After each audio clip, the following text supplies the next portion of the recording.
let's get started on the Charlie Kirk suspect, Tyler Robinson, allegedly confessing in a note. Tyler James Robinson. This was Tyler Robinson's first court appearance since being arrested on suspicion of murdering political activist Charlie Kirk, fatally shot while speaking at a university campus in Utah a week ago. Counting or not counting gang violence? Great. The 22-year-old appeared virtually from a special unit at Utah County Jail, wearing a vest. It seems nobody trusts any info that's been released on this guy. Yes. And part of that is because this always happens whenever there is an issue of national importance.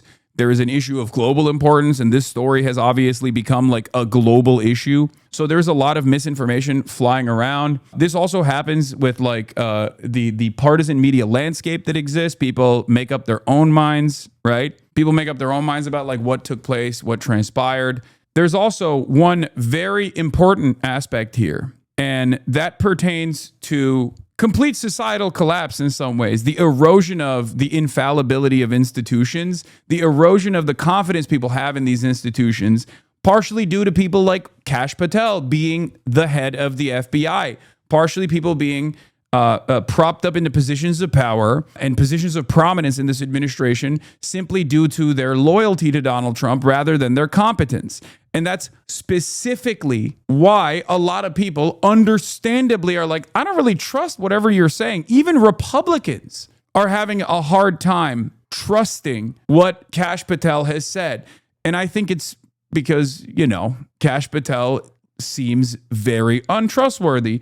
It's an unfortunate reason, but not only is he incompetent, but he also literally looks like he's lying all the time. He could be telling you that he's drinking a glass of water and you'd be like, I don't think that's water. I just don't believe it. No matter what, he could be telling you the most basic shit. Kash Patel could be like 2 + 2 = 4. And I'd be like, I don't know about that. Is that actually the case? I thought that was the case for my whole life, but now I'm not so certain. He just looks so untrustworthy, so suspicious, so nervous at all times. He looks perpetually flustered. And I think that is playing a role in why people are just like, I don't really know if I can trust you. And that paired up with his incompetence has led to a lot of people going, this is crazy. This is not real. Many people are saying the text messages that were revealed in the preliminary investigation are fake, for example, for different reasons. I'm going to be talking about what those reasons are. It's kind of funny how the right is also at odds with this, but let's take a look at the rest of the story for now. Designed to stop him from self-harming. Caused the death. Charlie Kirk was a hugely influential ally of Donald Trump with a massive following online. Prosecutors allege Robinson confessed to killing him in a hidden note to a roommate left under a keyboard. The roommate looked under the keyboard and found a note that stated, quote, I had the opportunity to take out Charlie Kirk, and I'm going to take it. Police found a photograph of this note. After reading the note, the roommate responded, what? You're joking, right? I gotta grab my rifle still. To be honest, I had hoped to keep this secret till I died of old age. I am sorry to... Some people are suspicious over the veracity of these text messages because they're like, no Zoomer talks like this. And I kind of understand that suspicion, but my suspicion over it is because he engages in cop speak on numerous occasions. And also on top of that, it plugs every hole in the investigation. Like, it is far too fortuitous. Like, he literally at one point is like, remember when I was doing the bullet casings? Lemao, I love writing memes on bullet casings that I will inevitably use in an assassination of a high-profile political speaker. It's like, that makes no sense. Like, what level or type of autism makes you do cop speak? I don't get it. It sounds like he wrote it. Like, those text messages sound like he wrote it like he was a 45-year-old cop. Hey, lover, I have tactically ascertained that there is a vehicle engaging in a kinetic situation near the drop site that I will inevitably retrieve the weapon from. I'm not Mr. Everything is fake. I'm not Mr. I'm suspicious. There's a grand conspiracy here at all. And I've actually been quite critical of a lot of the different conspiracies that have been flung around in this issue. People saying he's a groyper. People saying that this is Trantifa. People claiming that this was Israel doing the assassination. Things of that nature. But like, it just sounds very, very weird. Like the text message back and forth is so strange. Dude was a near genius, though, not a typical kid. I mean, sure, he clearly wasn't a typical kid, but the cop speak is odd, no? And not just the cop speak, but just basically almost every text message exchange that they showed is pertinent to the investigation. And I'm not alone in this suspicion. Steve Bannon has also raised the same concerns. Candace Owens has raised similar concerns. Matt Walsh has raised similar concerns. Like, these are not people that I am in agreement with at all. You don't get it? This guy's from Utah and raised Mormon. This is how they all talk. They all talk like FBI agents. A Mormon white boy texting like that is probably the least surprising thing. Like I said, it's just odd. It's just a strange text message back and forth. Very odd. Like my main reason for being incredibly suspicious of the text messages is because of the contents of the text messages. The contents of the text messages literally serve to plug every hole in the investigation. Like, it's far too convenient. I have a policy where I think if something looks too convenient, it might be a little manipulated potentially. Like, at least like have a healthy dose of scrutiny on this. Matt Walsh said, I am leaning very strongly towards the theory that this text exchange was scripted as a way to absolve the boyfriend. It's almost exactly what Walter White did at the end of Breaking Bad. This feels like a strategy they cooked up from watching too much TV. Ironic, because the only way that you can present this is by talking about a television show that you have consumed, which is, I think, it's more revealing about your mindset, Matt Walsh. Maybe, perhaps you have watched too much TV. So I said half the right thinks the messages are fake because it doesn't implicate the trans person.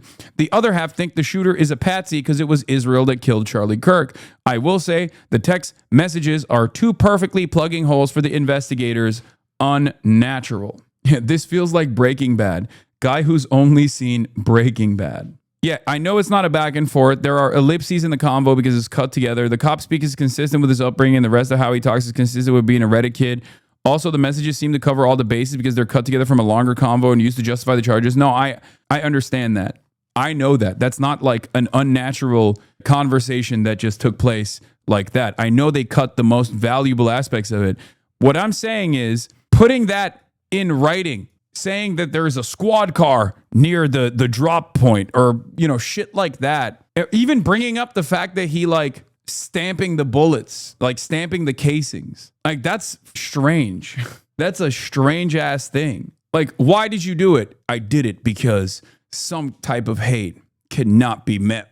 Some type of hate can't be reasoned with. He did a, if I did it. Who the fuck would talk like that? You guys are on the one hand saying this was like a, you know, exemplary kid and was a real go-getter and was able to literally successfully pull off this assassination and then escape, right?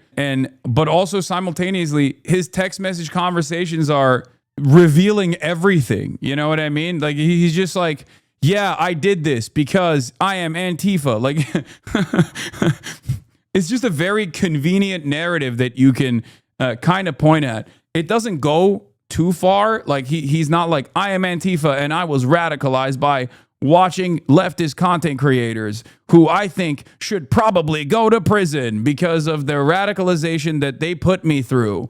They duped me, right? Like, he didn't do that, but it's everything short of that. In the text exchange, Robinson's roommate asks him why he did it. Why? Why did I do it? Yeah, I had enough of his hatred. Some hate can't be negotiated out. This TikTok goes over what you're Robinson's saying. text messages have just been released. I mean, they are so egregiously bad. It's almost laughable. How dumb do they think we are? Tell me that this is how a 22-year-old communicates with their boyfriend back and forth after they just body somebody. Drop what you're doing. Look under my keyboard.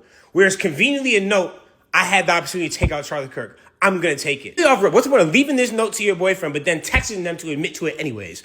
Doesn't add up, not logical, stupid. This is kind of believable, like, oh, he's keeping tabs online. Why? Why did I do it? Yeah. So no phone calls back and forth, no FaceTime, enough of his hatred. Some hate can't be negotiated out. If I ain't able to grab my rifle unseen, I will have left no evidence. This sounds like a book written by... Yeah, bro, it just feels as too convenient. That's it. Because there are other Discord messages where you've seen the way he talks, where he's like, I'm EP, right?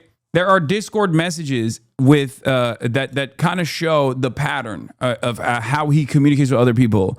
You know, talking about like cat memes or talking about the weather or saying he's EP. And then here he's like, this is me. I did the assassination of Charlie Kirk because I hate, and some hate can't be negotiated with. I was going to retrieve the murder weapon by circling back, but there was a squad car that was placed around. I had enough of his hatred. Some hate can't be negotiated out. If I am able to grab my rifle unseen, I will have left no evidence. Going to attempt to retrieve it again. Hopefully they have moved on. I haven't seen anything about them finding it. How long have you been planning this? A bit over a week, I believe. I can get close to it, but there's a squad car parked right by it. I think they already swept that spot, but I don't want to chance it. I'm wishing I'd circled back and grabbed it as soon as I got to my vehicle. I'm worried what my old man would do if I didn't bring back Grandpa's rifle. I don't even know if it had a serial number, but it wouldn't trace to me. I worry about Prince. Like, the people saying like old man is like weird. I don't think that's that weird. I think him saying old man, he's Mormon. He's Mormon, he's Utah. Even if he's Gen Z, like that part, it doesn't come across as suspicious to me. Do you see what I mean? Like I'm more so weirded out by like how much this is exactly what a 50-year-old investigator would hope to find. It's the perfect chain of back and forth correspondence between the potential suspect and the immediate loved one of the potential suspect. Not to say that it's fake. I'm not saying that at all. I'm simply saying it's very strange. He's like, I have planned the perfect crime and I will never get caught. Now let me outline all the steps I am doing. A bit over a week, I believe. A 45 to 50-year-old going to attempt to retrieve it again. And then the best part, how long have you been playing this? A bit over a week.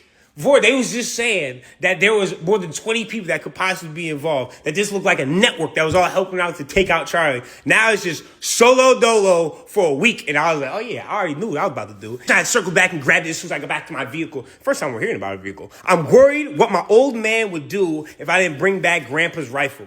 That sentence right there sounds like no 22-year-old I have ever heard in my entire life. I have to abandon it and hope they don't find Prince. How the fuck will I explain losing it to my old man? Only thing I left was the rifle wrapped in a towel. This is conveniently and very weirdly so detailed down to the wrapped in the towel thing, and then the old man repeat. And it's just like, there's no fucking way you think or believe that anybody with a brain that knows anybody around this age is going to believe that they typed all this out while on the fucking run after just bodying somebody for the first time ever. Who wants to believe that? Right after that, he starts talking about the engravings on the bullets, and he needs to explain the fucking messages. Remember how I was engraving bullets? That's the one. That's the weirdest thing. That is objectively the weirdest thing to say in that moment. It is so bizarre. Remember how I was engraving bullets? The fucking messages are mostly a big meme. If I see notices bulge ooh woo on Fox New, I might have a stroke. All right, I'm gonna have to leave it. That really fucking sucks. Do you think maybe his fan was telling him what to say? No, I don't know. I don't know what caused him to write this kind of shit unprompted. Also, he says notices bulge ooh woo, even though the bullets say OWO, but like I think that's a distinction without a difference. I don't think it was. I don't think that's ultimately that consequential, because like many people also say ooh woo, right? Like that's what people. That's what I thought it was. I just don't get it. Yeah, Muhammad said Tyler Robinson messages read like those IDF recordings of Hamas members being like, "Did you see that rocket we shot at our own hospital? We're so evil, ooh woo." That's what it felt like to me too. You are old. OWO and ooh woo are two different meanings. OWO is surprise, meanwhile ooh woo is a cute way. Oh, guys, stop. I don't think that's that important of a distinction, man. I think y'all are you trying to say that ooh woo and OWO are the same thing? It's extremely different from one another. Bro, your entire fan base takes that shit seriously. Let's not pretend. Okay, I don't give a shit what my entire fan base takes seriously. That's never stopped me from telling you what I think. And if something is inconsequential, I will call it out. are mostly just a big meme. Notice his bullets, ooh woo. He only mentions that one with the trans ideology. None of the other bullets, just the one that has the trans joke. So convenient. How funny. Then mentions Fox News. I might have a stroke, all right? I'm going to have to leave it. That really fucking sucks. ... I mean, people, it's like they really think we are stupid as fuck. Y'all wonder, why would somebody that's extreme left-wing be watching Fox News for updates? Would they be watching CNN or something? Or do you guys just not think that lie through? You know? I don't know. Judging from today, I'd say Grandpa's gun does just fine. I think the scope was like 2K. Why the fuck would he mention that out of all times? Delete this exchange. My dad wants a photo of the rifle. Oh, that's convenient. Since Trump got into office, my dad has been pretty diehard MAGA. He just so conveniently added in there. And these people are dating. So the person you're dating didn't understand the memes or the jokes. Didn't know your dad was MAGA, even though you're supposedly dating each other and in a trans relationship. It never got brought up where he's like, oh, what would your parents think of this? You guys AI these texts, or did you just have like some fake old guy that say he's an expert at creating text messages who actually has never talked to a 21-year-old or a 22-year-old in like the last fucking 20 years? It's definitely strange. Okay. It's definitely strange. It doesn't make quite a bit of sense. And I guess I'm not the only one who considered the text messages to be like a little too convenient. And like I said, some on the right are unhappy. Some on the right are unhappy because they think it doesn't like criminally hold the trans roommate liable. And Matt Walsh's assessment on it is that, you know, it doesn't implicate the trans roommate enough. And therefore the text messages are faked, but also not faked by the FBI, but instead faked by, you know, the shooter and the partner. And then others just think it's totally fucking made up because the shooter is not the real shooter at all, but instead a patsy. And it's actually Israel that killed Charlie Kirk because they think that Charlie Kirk was any moment now going to come out and reveal that he was anti-Israel, which would have brought about this wave of anti-Israel sentiment to the Gen Z right, which there's already tremendous discontent towards Israel in the Gen Z right anyway. So, I mean, there's a majority opinion against Israel amongst the Gen Z right. To which he replied, I had enough of his hatred. Some hate can't be negotiated out.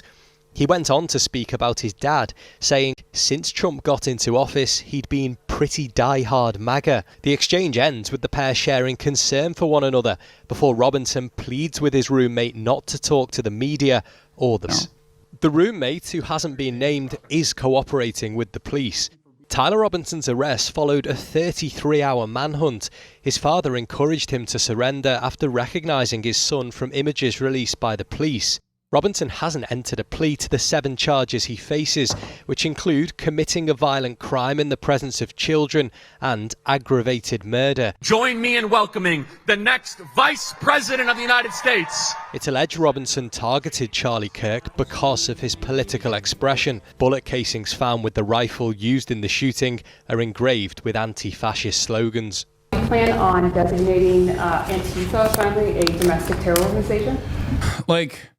We had this back. God, we're just relitigating 2016 over and over again forever. I think we are doomed. We are desperate to relitigate 2016 forever. Anti-fascism is not an organization. There is no organizational structure. Anti-fascism is an ideology. Anti-fascism is a movement. It's an act. Okay, there is no like Antifa, and therefore there is no way to tackle it. Fascism requires organizational structure and discipline. Anti-fascism does not. People engage in acts of anti-fascism, but it doesn't work in the same way. There's no like 3%ers or the Proud Boys that are of an anti-fascist variety. There's no CEO of anti-fascism. This hasn't stopped dumbass Republicans and even some dumb liberals from going along with this narrative.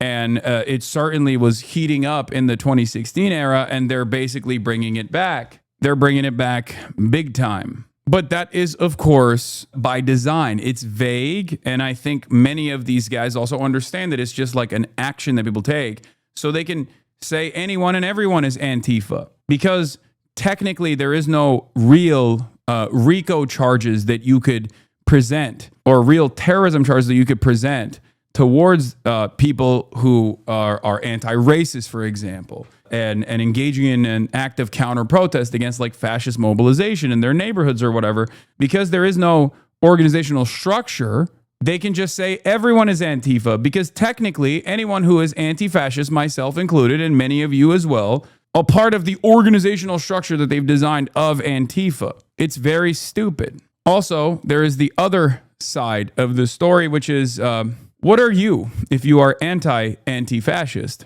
That means, I guess, you are pro-fascist. It's just another thing that a lot of people basically have recognized. One of the most organized anti-fascist acts was conducted by the Allied forces in World War II.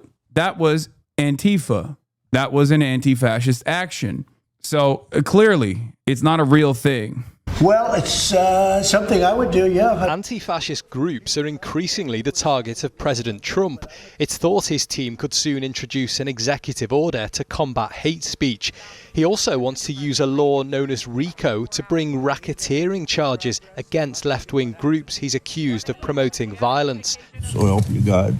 FBI Chief Kash Patel was asked about that at a Senate hearing as he defended his handling of the investigation into Charlie Kirk's assassination. I would ask, would it aid your ability to prosecute these matters if Congress passed into law the Stop Funders Act and if rioting was added to the list of predicate offenses for RICO? Yes. There's no mention in the court documents that Tyler Robinson was linked to any such groups. Prosecutors say they'll seek the harshest punishment possible. I am filing a notice of intent to seek the death penalty.